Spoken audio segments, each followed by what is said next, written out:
ექსპერტი ილიას სახელმწიფო უნივერსიტეტის პროფესორი. მოგესალმებით, ქალბატონ მანანა, მადლობა იმისთვის, რომ ხართ ჩვენთან ხაზზე. ქალბატონ მანანა, თქვენ რამდენად ელოდებოდით, რომ დღევანდელი შეხვედრა ირაკლი ყობახიძესთან დასრულდებოდა იმ შედეგით, რა შედეგითაც დასრულდა, რომ ორი უნივერსიტეტის გაერთიანების საკითხი ფაქტობრივად ჩაიშალა, უკან დაიხია ხელისუფლებამ და როგორ ფიქრობთ, რა მოიტანა ეს შედეგი პროტესტმა, არგუმენტებმა, რომელზეც თქვენ საუბრობდით, თუ აი რა სიტყვით, თქვენ რითი ხსნით ამ გადაწყვეტილებას? ხო, სიმართლე გითხრათ, ველოდი ორი სცენარის მიხედვით. პირველი სცენარი ეს იყო, რომ სინამდვილეში ბევრად უფრო დიდი საფრთხის წინ დააყენეს უნივერსიტეტები, დააჩვენეს, რომ შეუძლიათ ასე ხელაღებით გააერთიანონ უნივერსიტეტები და დააკარგინონ უნივერსიტეტებს თავისი ისტორიული მნიშვნელობა და შესაბამისად ახლა თითქოს და უკან დაიხიეს და შესაბამისად პროფესურას თავისით გააკეთებინებენ იმ საქმეს სინამდვილეში რისი გაკეთებაც უნდათ გულისხმობ ერთი ფაკულტეტი ერთი ქალაქი ხო და ეს გავს რაღაც ქართულ ზღაპარს ჩიძე და მელიაზე ხო რომ საკუთარი ხელით რაღაც ცულის წალდუნას ხელეჩოს რაღაც შიშით რომ მიადგება მელია ხეს და ეუბნება რომ შენი ბარტყი გადმომიგდეო და ეს ჩიტიც თავის ბარტყებს უგდებს ხო იგივეს გააკეთებინებენ ახლა უნივერსიტეტებს თუ კი წინააღმდეგობა რა თქმა უნდა შეწყდება.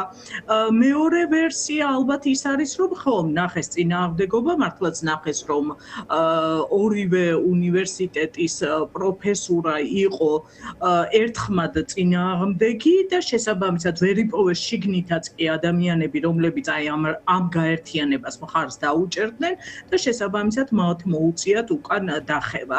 რომელიც არ უნდა იყოს ეს, რომელი ვერსიაც არ უნდა იყოს, ეს რეფორმა ჯერჯერობით მიმდინარეობს ჩვენ ვხედავთ დაჩქარებული წესით და ვუყურებთ როგორ ორ დღეში ღებულობენ სამი მოსმენით ახალ კანონებს, ვხედავთ რა არის მათი მიზანი უკვე დღეს უკვე ალაპარაკდნენ იმაზე რომ გამოთავისუფლებულ კორპუსებს ჩვენ მივხედავთო და რომელსაც თქვენთვის მნიშვნელობა აქვს იმას არ შევეხებითო, რაც გულისხმობს იმას რომ მათი ნათქვამი რომ თითქოს და არც ლექტორების რაოდენობა არ შემცირდება, არც სტუდენტების რაოდენობა არ შემცირდება, ესეც რა თქმა უნდა ტყუილია, იმიტომ რომ თუ კი არ მცირდება რაოდენობები, მაშინ როგორ ხდება უნივერსიტეტების შენობების გამოთავისუფლება, ხო? ასე რომ ბევრი რამ არათანმიმდევრული, არალოგიკური არის და ჩვენ არ უნდა მოგვადუნოს აი ამ თითქოს და უკან დახევის ტაქტიკამ, რაც აქვს ამ შემთხვევაში სახელმწიფოს და მე კიდევ ერთ რაღაცას აღვნიშნავდი, ეს უკვე ეხება სისტემის მსახურებს, ხო? თითქოს და მათი არანაირი რეპუტაცია არ აღელვებს სისტემას, იმიტომ რომ ამ დღეების მანძილზე ჩვენ ნახეთ, რამდენი შეხვედრა ჩაატარეს მიქანაძემ, გაბისონიამ, საათობით ისინი ხვდებოდნენ პროფესურას, რექტორებს და იქ უმტკიცებდნენ, რომ ეს გადაწყვეტილებები უკვე მიღებული არის და აბსოლუტურად არც კი გადაიხედება არაფერი და დღეს აი ასე ჩვეულებრივ მათია ეს ქმედებები ამდენ საათიანი შრომა ჩაყარეს ჩვეულებრივ წყალში ხო? ანუ ეს ნიშნავს რომ თუ კი საკუთარს არ უფრთხილდებიან რატომ გაუფრთხილდებიან სხვას? მე მგონია რომ რაც ჰქონდათ თავდაპირველი გეგმა, იმ გეგმისაკენ ჩვეულებრივ დაბრუნდნენ და ამას გააკეთებინებენ პროფესურას თუ კი ისინი რა თქმა უნდა ამაზე წავლენ. იმიტომ 90-იანი წლების პროგრამებს უნდა დაუბრუნდეს ტექნიკური უნივერსიტეტიო, რაც აი სრული აბსურდია, იმიტომ 90-იანი წლების მერე იმდენი რამე შეიცვალა მეცნიერებებში, იმდენი მიმართულებები დაემატა მეცნიერებებს, ეს არის უბრალოდ უკან გადადგმული ნაბიჯები და არ მგონია რომ ამისთვის ვითარდებოდა განათლების სისტემა, რომ ჩვენ ასე ერთ დღეში დაუბრუნებულიყავით რაღაც 35 წლის წინანდელ პერიოდში. ასე რომ ბევრი რამ გაუაზრებელი არის, არ მგონია რომ ჩვენ მარტივად უნდა მოვტყუდეთ რაღაცეებით და აი ამ რაღაც აუყვეთ აი ამ ეიფორიულ რაღაც კმაყოფილებას დავჯერდეთ, მე მგონია რომ ბრძოლა გასაგრძელებელი არის და ეს ერთობა არის ის, რის წინაშეც, რა თქმა უნდა, ეს ყველაფერი არ შესრულდება და ჩვენ მოვახერხებთ იმის გატანას, რომ ზიანი არ მიადგეს განათლების სისტემას და ჩვენი მომავალი თაობა განათლების მიღმა არ დარჩეს.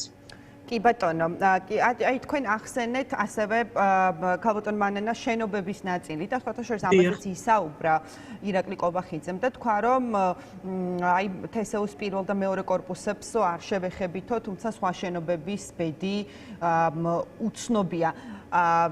ამასთან დაკავშირებით რა ტიპის, არ ვიცი, ეჭვები თუ კითხვის ნიშნები გაქვთ?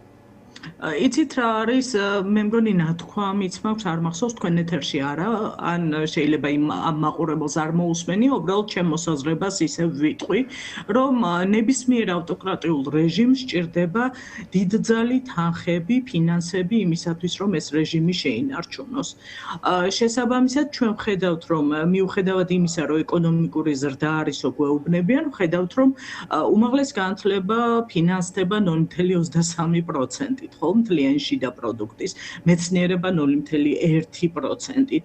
ანუ ხედავთ, რომ სინამდვილეში არანაირი ეკონომიკური ზრდა არ არის და მოლოდინები, რომ ხარისხიანი განათლება იყოს, მხოლოდ და მხოლოდ იმით ვახერხებთ ჩვენ ხარისხის შენარჩუნებას, რომ და განვითარებას, რომ ჩვენ გვყავს პარტნიორები ევროკავშირის სახით, ერაზმუსის სახით და აი ეს დონორები ახერხებდნენ აი ერთობლივ პროექტებში მიგვეღო მონაწილეობა და შესაბამისად წინ წავსულიყავით, ხო?